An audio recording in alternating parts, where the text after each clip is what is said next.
Assalamualaikum warahmatullahi wabarakatuh. Perkenalkan, saya Nur Amalia Pratika, NIM 1120136 dari kelas HKID. Akan memberikan penjelasan terkait materi yang telah kita pelajari bersama di mata kuliah Fikih Siasah semester 3 ini. Tidak banyak yang akan saya bahas, hanya ada 3 materi, yaitu Siasah Dauliyah, Siasah Dusturiyah, dan Malikiyah. Video ini dibuat guna memenuhi syarat penilaian akhir semester 3 mata kuliah Fikih Siasah. Baik, materi yang pertama yaitu Siasah Dauliyah. Siasah Dauliyah merupakan rangkaian dari 2 kata yang memiliki makna masing-masing. Makna kata siasah adalah mengatur objek tertentu untuk tujuan. Adapun kata dauliyah memiliki ragam makna. Di antaranya hubungan antar negara, kedaulatan, kekuasaan, dan kewenangan. Dari berbagai ragam makna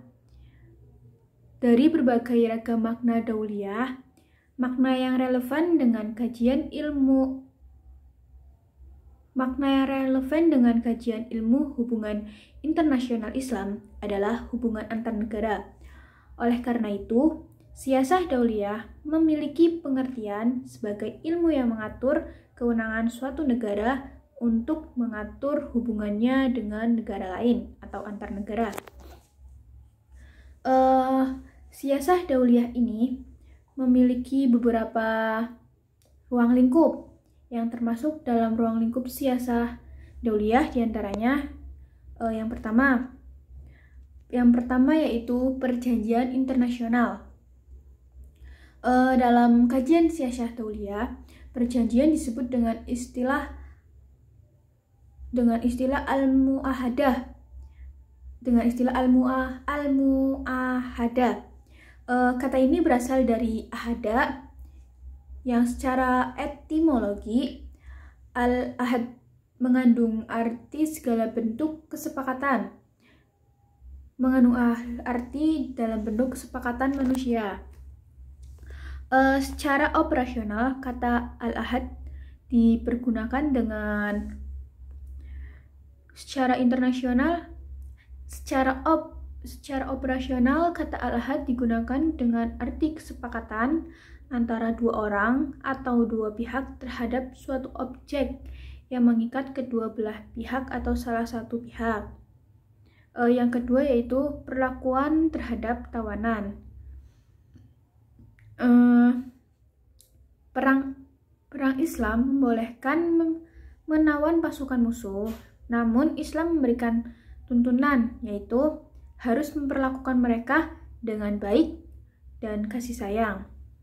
Mereka hanya dapat dibunuh apabila mereka melakukan tindak pidana atau jarimah. Yang ketiga yaitu kewajiban hak suatu negara terhadap negara lain.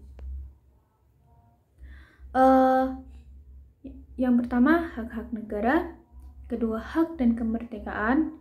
Yang ketiga, hak untuk mendapatkan kedudukan hukum yang sama antar negara Islam. Yang keempat, hak untuk melaksanakan juridis terhadap wilayah. Yang terakhir yaitu hak untuk menjalankan pertahanan diri sendiri atau kolektif. Adapun kewajiban-kewajiban negara adalah sebagai berikut. A. Kewajiban negara untuk tidak melakukan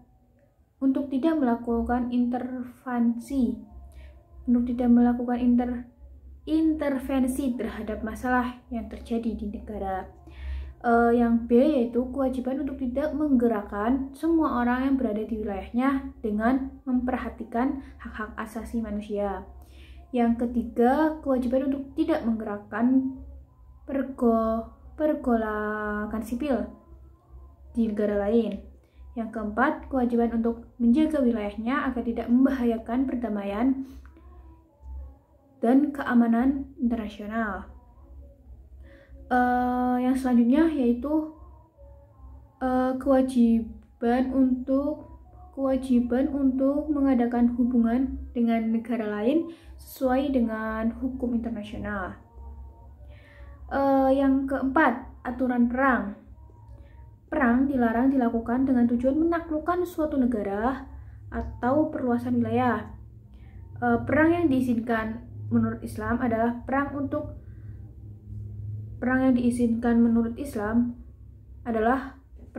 untuk menahan serangan musuh atau melindungi keamanan dakwah. Ada beberapa aturan perang dalam Islam, yaitu sebagai berikut.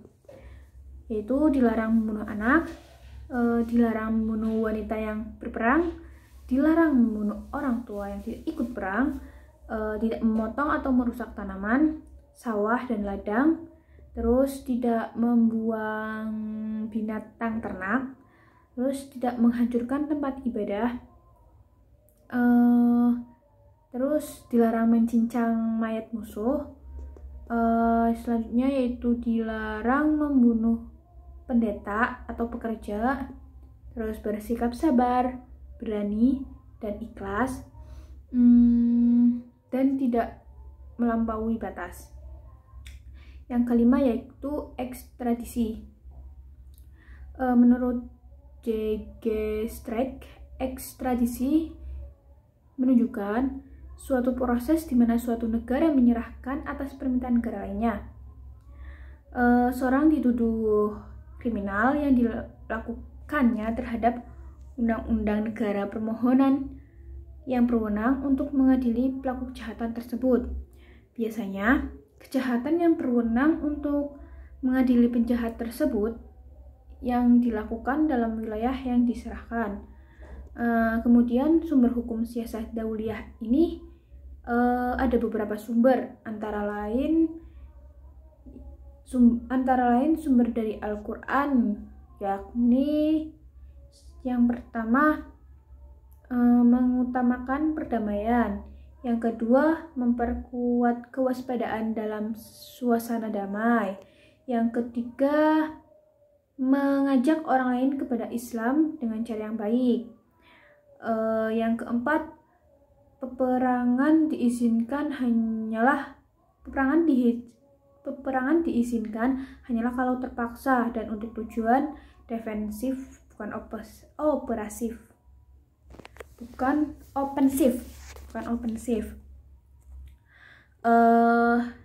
Yang selanjutnya yaitu menghormati fakta-fakta perjanjian telah ditandatangani. Yang terakhir yaitu tidak boleh memaksa agama kepada orang lain. Lanjut, materi yang selanjutnya yaitu siasa dusturiyah. Siasa dusturiyah merupakan bagian fikih siasah yang membahas masalah perundang-undangan negara agar sejalan dengan nilai-nilai syariat.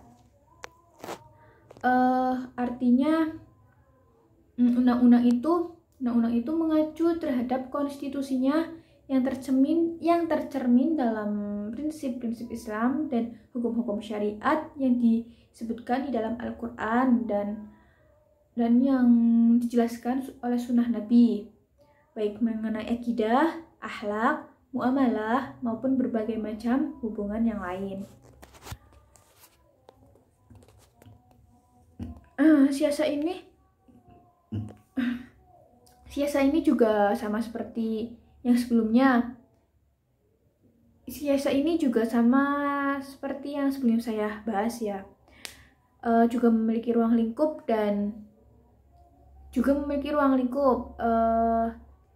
yang dijadikan acuan, diantaranya yang pertama yaitu Al-Sultan Al-Tasriyah.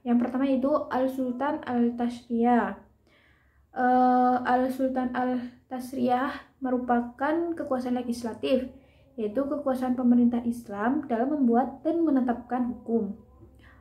Istilah Al-Sultan Al-Tasriyah digunakan untuk menunjukkan salah satu kewenangan atau kekuasaan pemerintah Islam dalam mengatur masalah kenegaraan yang meliputi persoalan ahlul hali wal al-aqd wal al-aqdi. Hubungan muslimin dan non-muslimin dalam satu negara, undang-undang dasar, peraturan perundang-undangan, peraturan pelaksana, serta peraturan daerah. Unsur-unsur al-sultan al-tashriyah adalah sebagai berikut. Ada 3 ya teman-teman. Yang pertama, pemerintah sebagai pemegang kekuasaan untuk menetapkan hukum yang akan diberlakukan dalam masyarakat Islam. Yang kedua yaitu isi peraturan atau hukum yang sesuai dengan nilai-nilai dasar syariat Islam. Yang terakhir, yang ketiga yaitu masyarakat Islam yang akan melaksanakannya. Ruang lingkup yang kedua yaitu Al-Sultan Al-Tanfidisyah. Al-Sultan Al-Tanfidisyah merupakan kekuasaan eksekutif yang meliputi persoalan imamah, bai'ah, wijarah, dan wali al-ahdi. Menurut Al-Maududi, lembaga eksekutif dalam Islam dinyatakan dengan istilah ulil amri dan dikepalai oleh seorang amir atau khalifah. Dalam ketatanegaraan negara mayoritas Islam dan menganut sistem presidensial seperti Indonesia, hanya menonjolkan kepala negara dan kepala pemerintahan sebagai puncak roda untuk menjalankan urusan pemerintahan dan kenegaraan dalam menjalankan peraturan perundang-undangan dan sekaligus membuat kebijakan apabila dianggap perlu untuk mendatangkan manfaat demi kemaslahatan umat. Berdasarkan Al-Quran dan Sunnah, umat Islam diperintah untuk menaati ulil amri atau pemimpin suatu negara dengan syarat bahwa lembaga eksekutif ini menaati Allah dan Rasul-Nya serta menghindari dosa dan pelanggaran. Tugas Al-Sultan Al-Tanfidisyah adalah melaksanakan undang-undang negara. Tugasnya yaitu melaksanakan undang-undang. Negara memiliki kewenangan untuk menjabarkan perundang-undangan yang telah dirumuskan tersebut. Dalam hal ini, negara melakukan kebijaksanaan baik yang berhubungan dengan urusan dalam negeri maupun yang menyangkut dengan hubungan antar negara atau hubungan internasional. Yang ketiga yaitu Al-Sultan Al-Qadaiyah. Al-Sultan Al-Qadaiyah merupakan kekuasaan yudikatif yang mempunyai hubungan dengan tugas dan wewenang peradilan untuk menyelesaikan perkara-perkara baik permasalahan perdata maupun pidana, dan juga terkait dengan sengketa keadministrasian yang berhubungan dengan negara,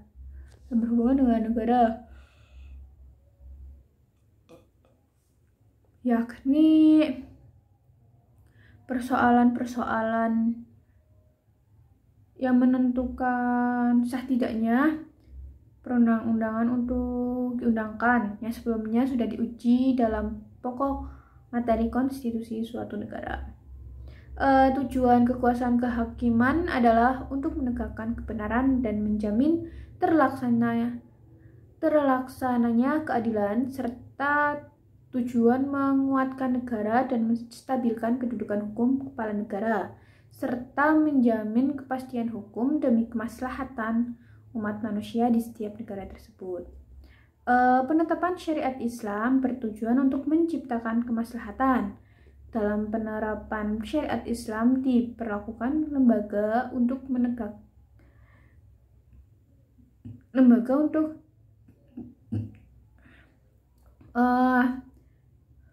dalam penerapan syariat Islam diperlukan lembaga untuk penegakannya, karena tanpa lembaga tersebut hukum-hukum itu tidak dapat diterapkan. Lembaga tersebut juga harus paham terkait dengan konstitusi negara tersebut, sehingga dalam melakukan pemutusan terhadap suatu perkara tidak bertentangan dengan konstitusi negara tersebut. Uh, Tugas dari Al-Sultan Al-Qadiyah adalah untuk mempertahankan hukum dan perundang-undangan yang telah dibuat oleh lembaga legislatif. Dalam sejarah Islam, kekuasaan lembaga ini biasanya meliputi wilayah Al-Hisbah. Untuk wilayah Al-Hisbah, terus wilayah Al-Qaddah, terus wilayah Al-Mazalim,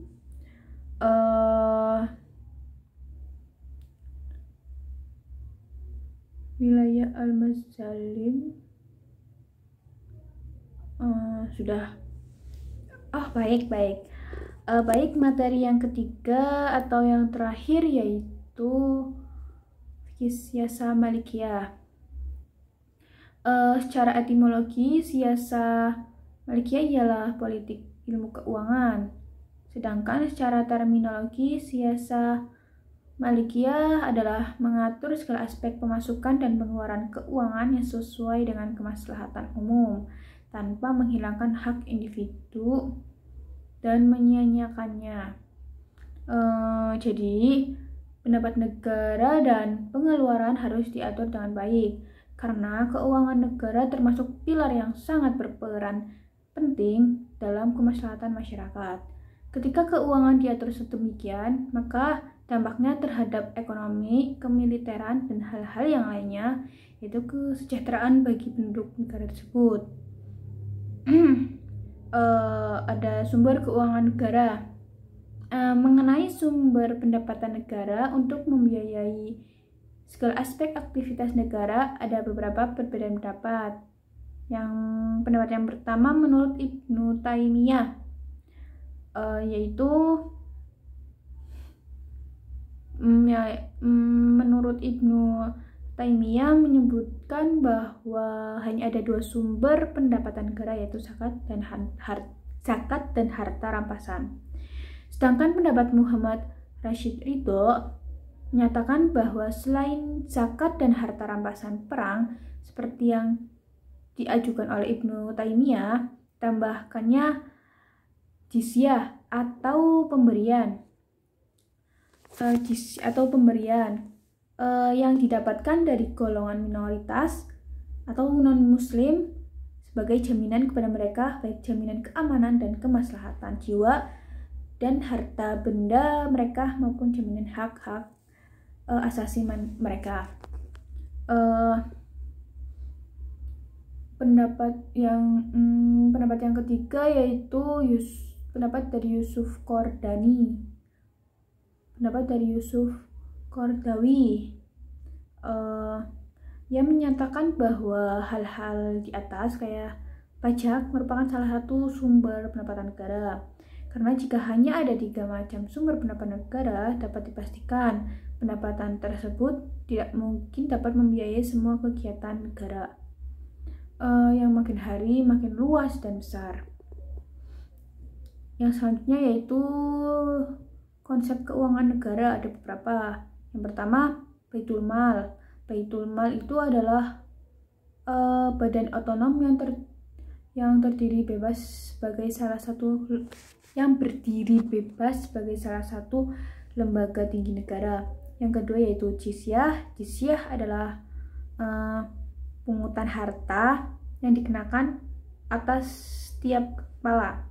Kata jizyah ini diambil dari kata al-jazah yang artinya balasan, sehingga dapat bermakna iuran negara yang diwajibkan atas orang-orang ahli kitab sebagai imbalan bagi usaha membela mereka dan melindungi mereka, atau sebagai imbalan bahwa mereka memperoleh apa yang diperlakukan orang-orang Islam sendiri, baik dalam memerdekakan diri, pemeliharaan harta, kehormatan, dan agama. Jizyah sendiri merupakan harta umum yang dibagikan untuk kemaslahatan rakyat dan wajib diambil setiap 1 tahun. Yang ketiga yaitu haraj. Haraj secara Sederhana dapat diartikan sebagai pajak tanah. Pajak tanah ini dibebankan atas tanah non-muslim dan dalam hal-hal tertentu juga dapat dibebankan atas tanahnya umat muslim. Yang terakhir, yang terakhir yaitu harta fai. Harta fai adalah segala sesuatu yang dikuasai kaum muslim dan harta orang kafir dengan tanpa pengerahan pasukan berkuda maupun unta, juga tanpa kesulitan serta tanpa melakukan peperangan. Mungkin hanya itu yang bisa saya sampaikan atau saya jelaskan tentang fikih siasah dalam 3 materi. Kurang dan lebihnya saya mohon maaf. Mungkin hanya itu saja. Sekian dari saya. Wassalamualaikum warahmatullahi wabarakatuh.